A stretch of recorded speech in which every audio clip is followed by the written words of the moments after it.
Allah says in the Quran, in Surah Ahzab, chapter number 33, verse number 59, O Prophet, tell your wives and your daughters and the believing women that when they go abroad, they should put on the cloak, they should put on the jilbab, so that they shall be recognized and it will prevent them from being molested.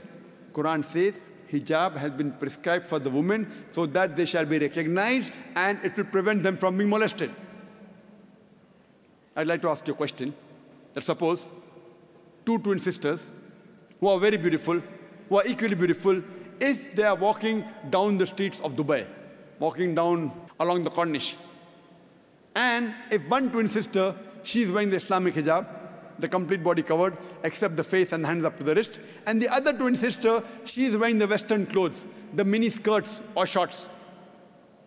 And if both of them are walking down the streets in Dubai, along the Corniche, and if on the side there is a ruffian who's waiting for a catch, who's waiting to tease a girl, I'm asking the question, which girl will he tease?